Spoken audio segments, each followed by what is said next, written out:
So in this video, I want to go over some different ways that you can use the treadmill to really help your boxing.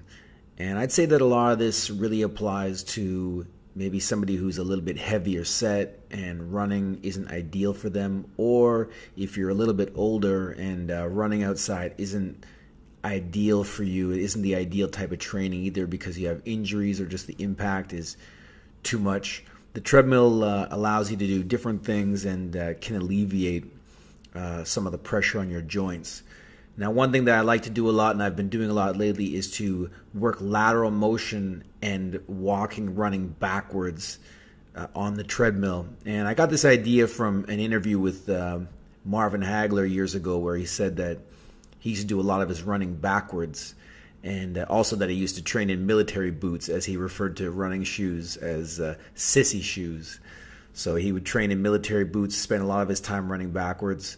And it makes sense considering when you move backwards, the ball of the foot strikes first. You're on the balls of your feet. The impact and the training effect is going through the calves.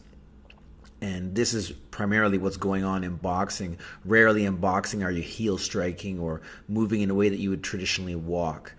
Now, what you're getting when you do your normal running is you're getting more of a cardiovascular or respiratory benefit.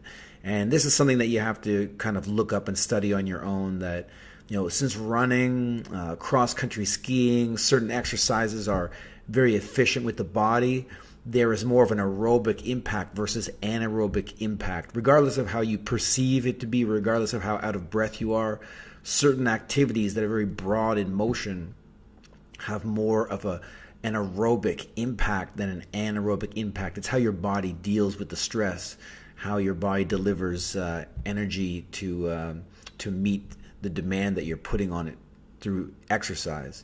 So as you move backwards and sideways, lateral motion, you won't be working as efficient of a motion as straight on walking and running. You will have more work required of your calves, hips and glutes and this sort of thing, the muscles that are required in typical boxing motion. And that way you don't have to necessarily go fast or go really hard to get the benefit for boxing. So what I like to do is, first, if you're going to set up the treadmill for this, set it on a level of 1 for incline, not speed, incline, because that simulates the closest to what it's like to run outdoors on actual ground surface based on the research. So set it to 1. The other thing that you want to do is you want to spend a few weeks getting used to going backwards and sideways at a really slow pace. Don't just jump into it as you see me doing here. Don't just jump into it. Safety first. So make sure you get used to it. Get used to it at really slow speeds. Get used to turning and transitioning. It took me a few weeks really to get comfortable with doing all this stuff.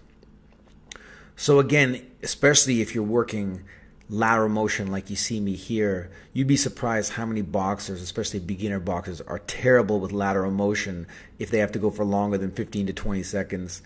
And especially if they have to go fast. And you usually don't really discover this until you either have to get away from someone who puts a lot of pressure on you, or you face an opponent who has excellent lateral motion. You have to catch them.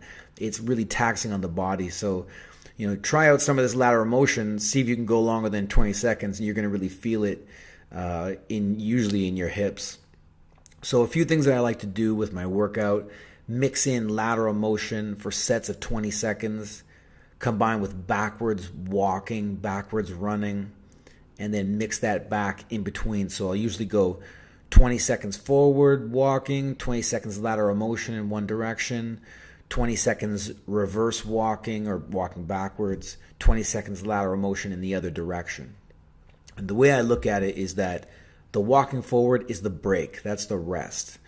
So when you are moving laterally or backwards, you want to put in the amount of time that you would put in for your sparring or fight session. So if you were putting in, let's say you're going to go 4 3-minute rounds, then you want to at least do 4 times 3 minutes of work. However you divide that up in 20-second bursts or 30-second bursts, you want to get in 12 minutes of sideways motion and backwards motion total combined.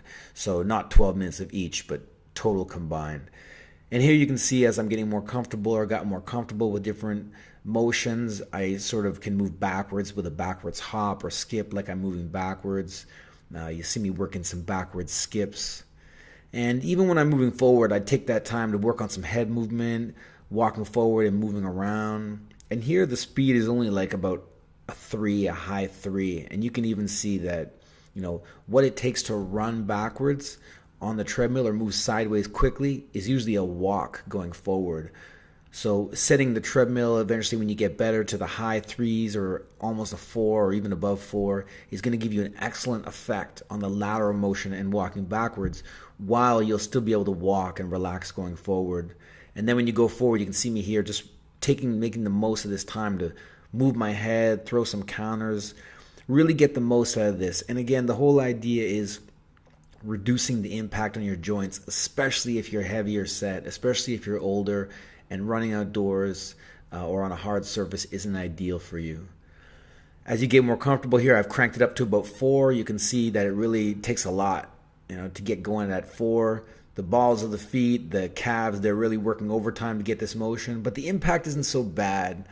It's not like even easier than skipping, because even a lot of people have a hard time with skipping on the Achilles tendon because it takes a while to get your skipping efficient, and especially for the first year or so, it takes a lot of toll on the calf and the Achilles heel to work this.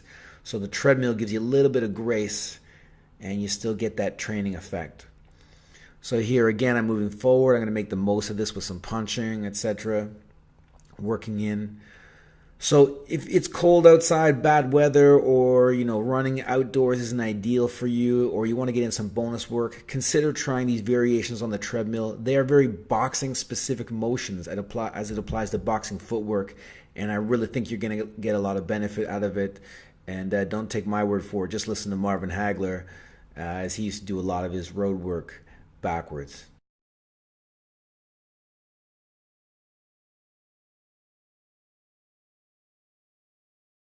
All right. Thanks for watching, guys. Peace.